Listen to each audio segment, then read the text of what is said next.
Alors, mesdemoiselles et messieurs, aujourd'hui, nous allons regarder le verbe au futur simple.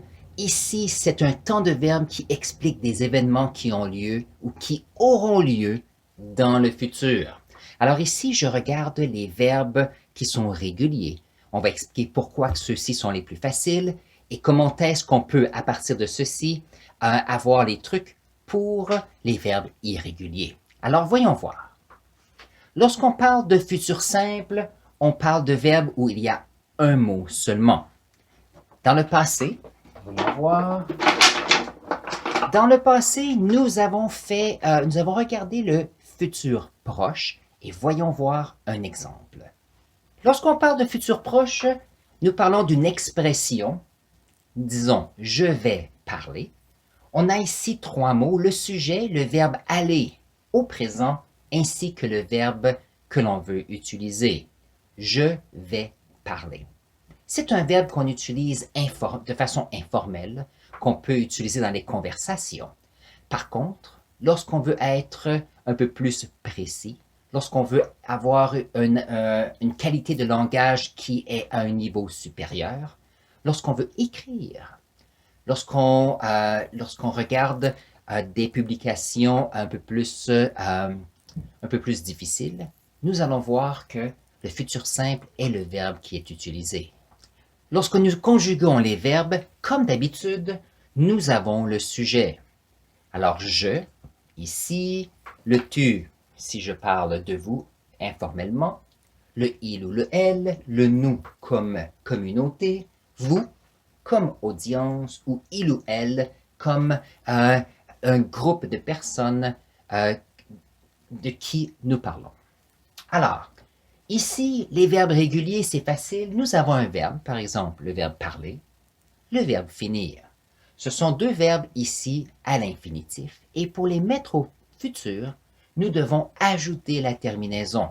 Donc, le futur simple ici est toujours une question de verbe plus terminaison. Alors, voyons voir. Lorsque je dis « je parlerai », cela veut dire que demain, dans le futur, je parlerai.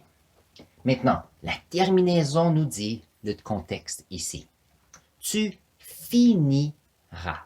Tu finiras, donc demain, je finirai mes présentations. Tu finiras ton devoir. Et ici, on peut voir que c'est la terminaison qui est ajoutée. Peu importe si c'est un verbe régulier ou irrégulier, les terminaisons au futur sont toujours les mêmes. Et on va les regarder tout à l'heure à la fin de cette vidéo pour s'assurer que tout va bien. Mais je commence avec des exemples. Lorsque nous avons le verbe prendre, alors prendre est comme ceci, il y a une voyelle, donc est-ce qu'on dit prendre à? Ça ne fonctionnerait pas. Alors ici, lorsqu'on a des verbes qui sont réguliers et qui se terminent par un « e », nous aurons à ce moment-là « il ou elle prendra ». Alors, si on a le verbe « apprendre », donc nous apprenons des choses ici, on enlève le « e » et on dit « nous apprendrons ». Que peut-on dire maintenant pour le « vous » ? Ici, j'ai mis deux autres verbes qui sont réguliers, qui se terminent en « er ».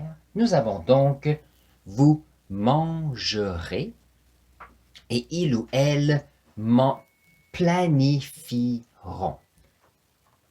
Alors, si on regarde les terminaisons,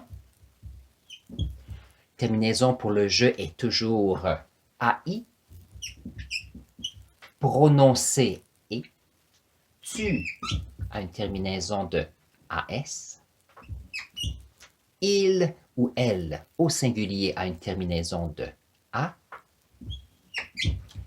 nous a une terminaison de « ons »,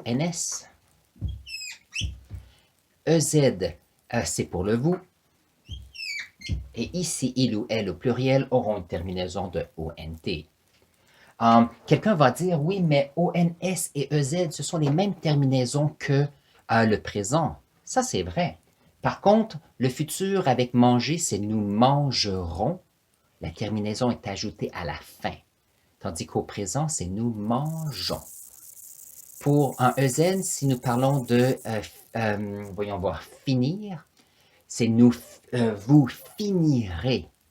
Avec ici le EZ, on ajoute la terminaison. Par contre, au présent, c'est vous finissez. Hein? C'est ici, c'est un peu différent aussi. Alors, j'espère que ceci vous a permis de revoir les verbes au futur simple. Je vais mettre ici le lien à une deuxième vidéo qui se rapporte au futur simple, mais ici avec les verbes qui sont irréguliers. On se voit là dans un instant.